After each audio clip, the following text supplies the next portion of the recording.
everyone, it's your girl Gemma, aka Mommy Elie from the Elie family. As you can see, I'm dressed and I just want to take the time to say thank you for all the prayers. Thank you for all of the get well soon wishes. I do appreciate them. I'm blessed to have such a great support system, and I'm blessed to be able to yet again go through a crisis and be able to walk out of here not 100%, because although you may not know, when you do have a crisis, it takes time. And in due time, I'll be back on my feet 100%. So I just wanted to come on here really quickly, and I said I was gonna vlog a little bit. I want to say thank you to the Carter family for, praying for my family, Chrissy and Kishane. That was really, really genuine of you guys. I love you guys to death. And so really quickly, on Thursday night, for those who may not know, I have sickle cell disease. I was born with sickle cell disease. I've dealt with sickle cell disease mostly all of my life. I was actually diagnosed as birth, where my mom was diagnosed in her elderly age after she had her first child. So originally our family is from Haiti, and I have siblings, and of my mother's children, 4 of us, pretty much 3 out of 4 of us have the full blown, and my little brother, it just came up last year that he has the trait. So me personally, I have 3 children. I have Erica, Alexander, and Loriella, and to God be all the glory. To God be all the glory. My kids do not have sickle cell disease. So I'm so blessed in so many ways, and that I don't have to see my children go through this. But anyway, what happened on Thursday, I was home. I had kind of a long day on Thursday. As you can see, I have like so much bumps and stuff on my face because the medication, my skin always has a reaction to it. And my chest from all the leads, from the EKG leads. These are like some of the machines that they had on me. They already took out the IV because, as I said, I'm going home. So Thursday I was home, and actually a little bit over a week ago I've been going back and forth into crisis. And what a crisis is when you have pain, unbearable pain that just shoots through your body. It can start anywhere. It can start in your back, it can start in your arm, it can start in your legs, and it just travels. And for those of you who don't know what sickle cell disease is, sickle cell is basically a sickled cell of oxygen. So everyone's oxygen is a whole red blood cell. When you are a sickler, you have a half. So it's like a C. Instead of a whole circle, it's a C.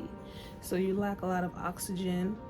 Your body doesn't get supplied the amount of oxygen that it needs. So then that's when the crisis begins, because your cells begin to sickle because they're not receiving enough oxygen.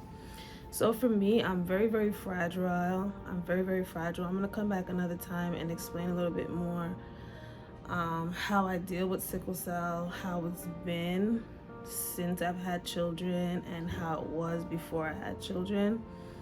Just in this particular episode that I've had, it started in my legs. So literally went downstairs to make Lala's bottle, and by the time I came back upstairs, literally I went from maybe a 3, which is averaging pain on a scale of 1 to 10, 10 being the worst and 1 being, none less to no pain.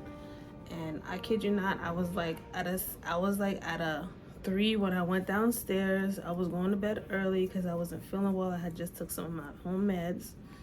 And by the time I got downstairs, made the bottle for Loyola, literally put the milk in the pot to warm it up and put it in her bottle and walk upstairs, when I sat down, it was over, literally over. So I mean, I don't think anybody in their right mind is really gonna pick up a camera and just start vlogging, because one, you're in tremendous pain, and at this point, especially my husband, especially my mom, especially my sister, like, they don't play about that. Like, when I am not feeling well, it's go time. Like, nobody sits around, nobody's trying to see if it's gonna pass, because it usually doesn't. It gets worse before it gets better. And that's exactly what happened. So my husband drove me to the hospital, and Thursday night. I came in to the ER. I was there for a little bit, couple of hours. It was about 10 p.m. when I came here, and he stayed with me until I was admitted, and then he left and went home. And today is now Wednesday, and I am just now going home. I'm not 100%, I'm not 80%, I'm not 70%, but this particular crisis that I'm having, it's one of those crises that's just gonna wear off in due time. I just have to stay on top of my medication for like every 4 hours and drink a lot of fluids and stay off of my feet.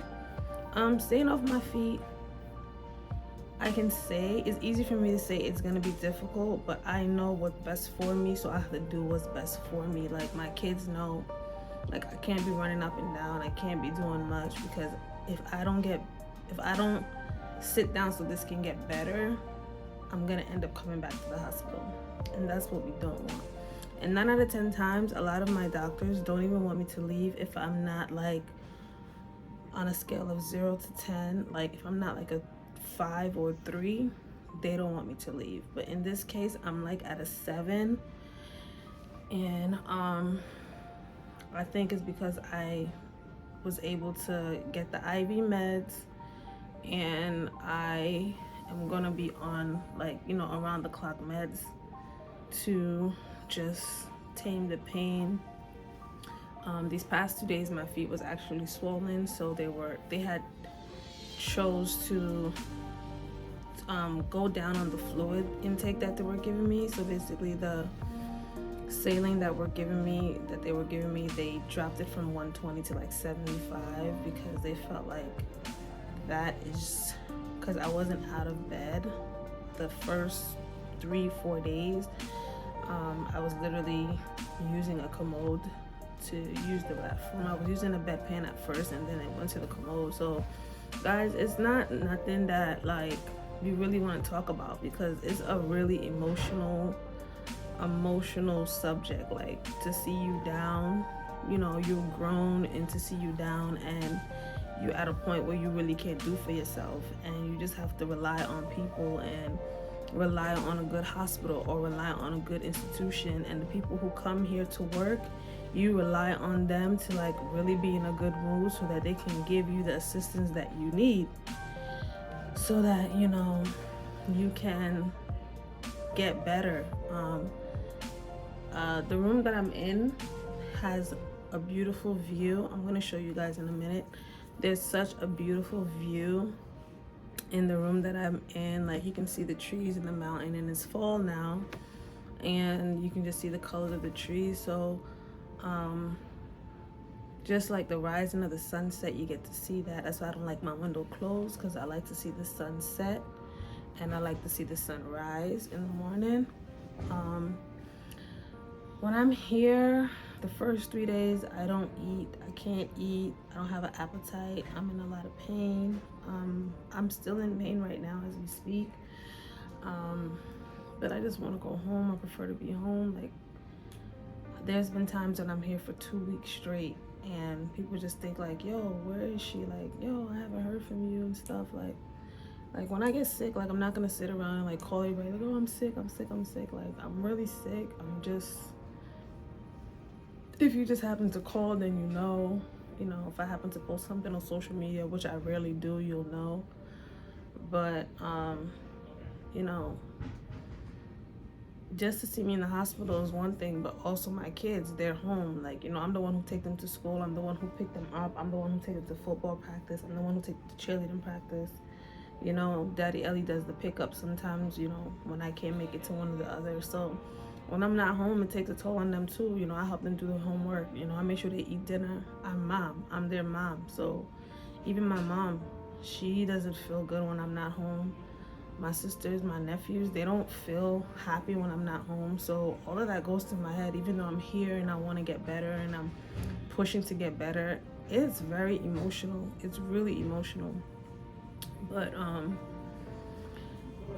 so yeah, like I came on Thursday. Today is Wednesday, so basically Thursday, Friday, Saturday, Sunday, Monday, Tuesday, Wednesday. That's 6 days literally I've been here. And now I'm going home today. And I'm really just gonna have to just take it easy. I really have to take it easy. If not, I'm gonna have to go to like my outpatient clinic where I can go and get meds for like a few hours or the day, and they just watch me there at my doctor's office. This is like a way for me. I don't have to get admitted, but I can come in, you know, back to back to get medication or to see a doctor, stuff like that. So it's never fun being here. You know, my husband, he still has to go to work. My sister still has to go to work. You know, these past couple of days, it's fortunate that it's parent-teachers conference, so I'm here in the hospital and I'm on the phone parent-teachers conference in pain, and I'm just, you know, and that warms my heart because my kids' teachers had nothing but great things to say about them, and you know, that's what I needed to motivate me to like, yo, you know, start walking. So I started walking like around Monday. I got up out of the bed and I came and sat in this chair right here, and I started going to the restroom instead of using the commode. Like I was like pushing myself, but sometimes as a sickler, you can't push yourself too much because then you're gonna end up taking 10 steps back, and that's what you don't want. So I have my laptop. I don't know if you guys can see it right there. I have my laptop, I have my headphones, I have my phone. You know, I don't really get sleep when I'm here, so I'm up 2, 3, 4, 5, 6. I'm up every hour, so I see every hour. So my sleeping pattern is really, really off. So now that I'm going home, I'm just gonna go home and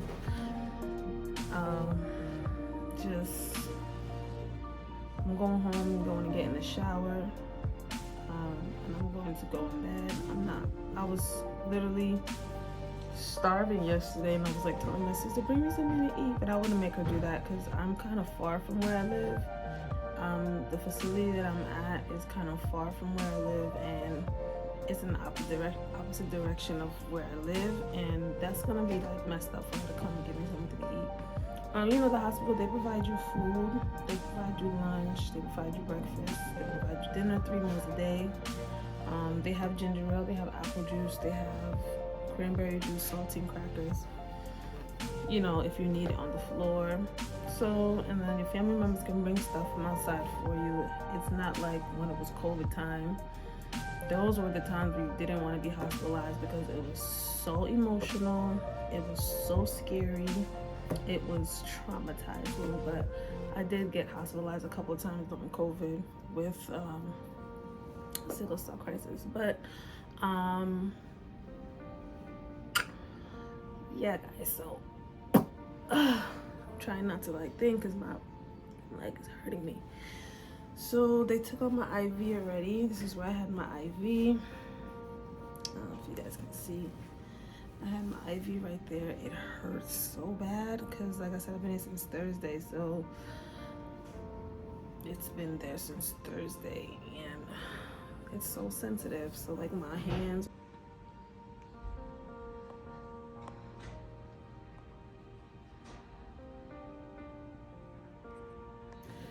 So I'm just going to finish packing up my stuff and get ready to go downstairs. In this video, I'm going to insert a few videos of when I was in the ER. And it's not much, but you can, I guess you can see my sister had rung me that time. And thank you again for the prayers. I'm excited to go home. I just want to be around family. To all my sickle cell warriors out there, just make sure you listen to your body. This time is getting cold now. Stay away from the cold, stay away from cold water, stay away from the rain, stay out of the rain, and just make sure you dress warm, dress in layers. Don't care about how goofy people may think you look, because only you know the pain that you have to go through when you are sick. And while I was actually on the Carter family Christine Kashane channel, there was a few people saying that you know, he or she has sickle cell, and you know, they need justice for sickle cellers in Jamaica. Like, guys, that is so funny to me, because my last doctor before I moved to the state that I'm in now, he was Korean Chinese, and I loved him. His name is Dr. Elie, and he was telling me that I should move to Jamaica. He said I should move to Jamaica because Jamaica has the highest rate for sickle cell treatment, right?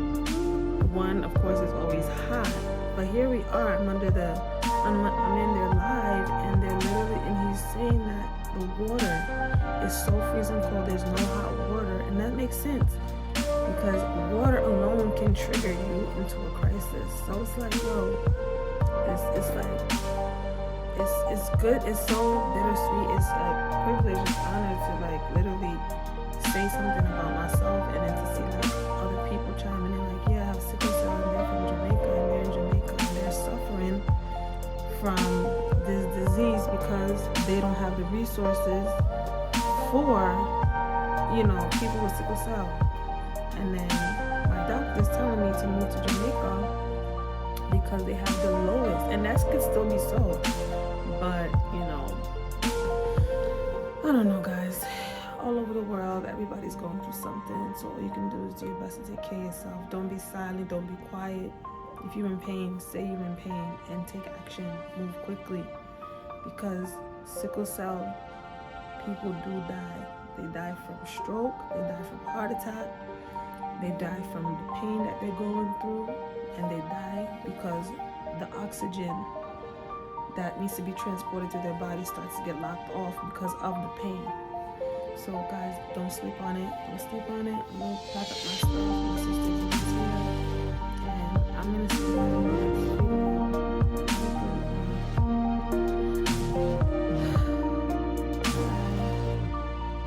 If you have not done so already, go ahead and like, share, and subscribe to the Elie family. We appreciate you, and there's no other family like you. We thank you in advance. Take care. That's right. She has a problem with everything that I do, guys. So anyway, I just wanted to tell y'all really quickly that it is the next day. Yo, why my forehead looks so big? And I'm with my daughter, who's talking about why her forehead looks so big. And I told you guys that I needed to stay off my feet for the next couple of days. Well, when you was a mother, my sister got caught up at work. She got an appointment or whatever. So I had an appointment at 3 o'clock today, so I had to get up. And yeah, we out here, so I'm gonna go drop her off to cheerleading practice. But I wanted to let you guys know that we up and we back at it. Thank you for the prayers, thank you for the blessings, thank you for the get well wishes. And we are the Elie family. Don't forget to like, share, and subscribe, and tell a friend to tell a friend about the Elie family. I have to take this here out because my head is itching me, being in the hospital for so many days, sweaty and funky. So we about to get this here done over. Earth, you have something to say? Did you miss me when I was gone, baby? Of course I did. Did you miss me? Did you miss me? So I'm happy I'm home. My kids is happy I'm home. My cousin's happy I'm home. My mom and my dad are definitely happy that I'm home. I'm happy that I'm home. My brother's happy I'm home. My brothers is happy that I'm home. My sister's happy that I'm home. So anyway, guys, make sure you thank God for what he has done. Make sure you thank God for what he's doing. And make sure you thank God for what he's getting ready to do. Stay blessed. We are out.